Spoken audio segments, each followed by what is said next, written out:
भाई पटेल। और इसके बाद एक लास्ट में जब इन सब पे बहस हो गई, चर्चा हो गई, वो सब हो गई, तो उसके बाद फिर था कि संविधान को किस तरीके से लिखा जाए, उसके लिए एक कमेटी बनी, ड्राफ्टिंग कमेटी। उसके अध्यक्ष थे B.R. अम्बेडकर और इसके बाकी मेंबर जो थे वो थे कन्हैयालाल मानिकलाल मुंशी, मोहम्मद सदाउल्लाह। कोई लिखना चाहे लिख ले बेटे, बहुत इंपॉर्टेंट क्वेश्चन नहीं है। A.K. Iyer, G.S. Iyengar, N. Madhav Rao,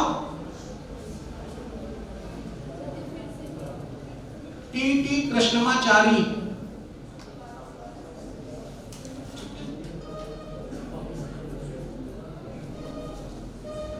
तो इस संविधान सभा का 5-10 मिनट में मैं कंक्लूड कर रहा हूं। इस संविधान सभा में चुनाव हुआ था 296 लोगों का, जिसमें से कांग्रेस के चुन के आए थे 208 सदस्य, मुस्लिम लीग के आए थे 73 सदस्य, इनमें 15 महिलाएं थी। और इसका पहला सेशन 9 दिसंबर 1946 को हुआ था।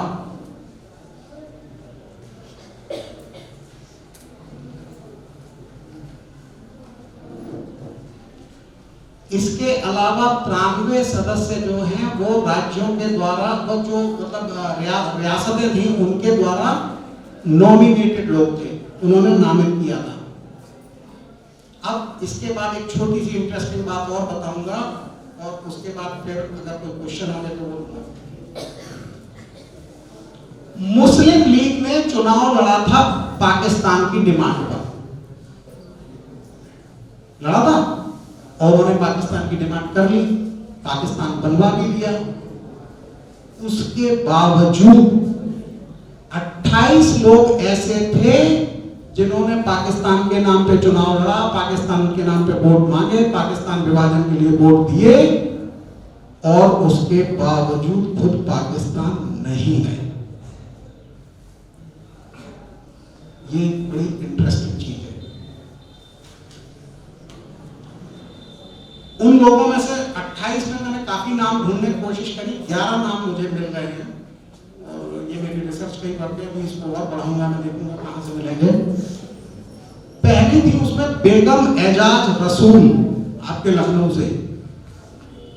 और इनकी सबसे इंटरेस्टिंग बात ये रही कि मुस्लिम लीग के उस पर चुनाव लड़ी, भारत के विभाजन के मुद्दे पे उस पर वोट भी करा, सब कुछ करा और आजादी मिलने के तुरंत बाद ये कांग्रेस में संविधान मतलब बनने के बाद, संविधान लागू होने के बाद ये कांग्रेस में आ गई और कांग्रेस ने खुश होकर इनको उत्तर प्रदेश में मंत्री बना दिया। मतलब आप देश तोड़िए और तोड़ने के बाद आपको पुरस्कार भी मिल रहा है और बहुत जल्दी मिल रहा है। ये नहीं कि कोई मतलब बीच में कुछ फेज आया हो, आप थोड़े न्यूट्रल रहे हो, आपने कुछ और कार्य करके कुछ नहीं। 50 में संविधान आया, लागू हुआ, सन 51 में मोहतरमा मिनिस्टर बन गई यूपी में। दूसरे थे मौलाना हसरत मोहानी। ये क्या चाहते थे क्या नहीं चाहते थे पता नहीं, लेकिन इनका भी यही रवैया रहा। और ये इसलिए जाने जाते हैं, जीके का बड़ा इंपॉर्टेंट चीज है, आप समझ लो। इन्होंने संविधान के स्वीकार करने में उस पर दस्तखत नहीं करे क्योंकि संविधान उनके हिसाब से उनके अनुसार नहीं बना था। मौलाना हसरत मोहानी उन्नाव के रहने वाले थे। मोहम्मद इस्माइल खान,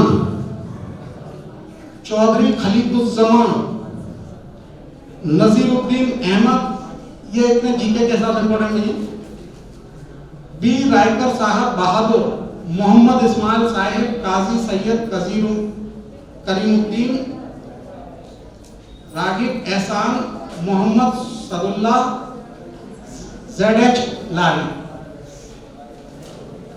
तो जब संविधान सब बना गया, मतलब उसमें बहस वगैरह पूरी होगी, डॉक्यूमेंट पूरे हो गए, वो सब हो गए, तो उसका सबसे पहले लेखन करके ड्राफ्ट तैयार करा एक सिविल सर्वेंट ने, ये लिख लो GS के लिए, जनरल जीके के लिए, B.N. राउ RAU संविधान का पहला ड्राफ्ट तैयार करा B.N. राव ने, जो ड्राफ्टिंग कमेटी ने रिव्यू करा कि यहाँ ये होना चाहिए, ये शब्द हटाओ, ये लगाओ, ये घटाओ बढ़ाओ, जो कुछ है वो ड्राफ्टिंग कमेटी के बाद फिर असेंबली को गया, असेंबली ने उसको पास करा, एडॉप्ट हुआ।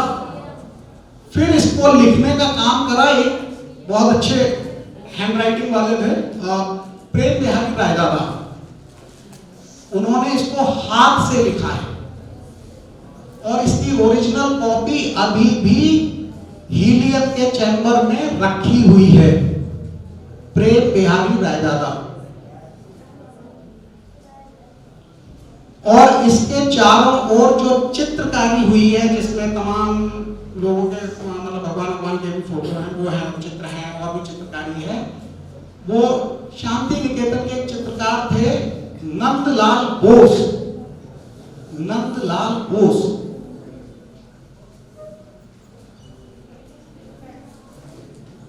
उन्होंने करी है। तो इस तरीके से 26 नवंबर 1949 को इस पे दस्तखत हुए हैं और ये इफेक्ट प्रभाव में आ गया है 26 जनवरी 1950 से। इस दिन हमारा डोमिनियन स्टेटस खत्म हुआ और हमारे पास एक राष्ट्रपति आया, जिसके बाद हमने सार्वभौमिक सत्ता अपने हाथ में स्वीकार कर ली। तो ये है पूरे हमारे संविधान की यात्रा।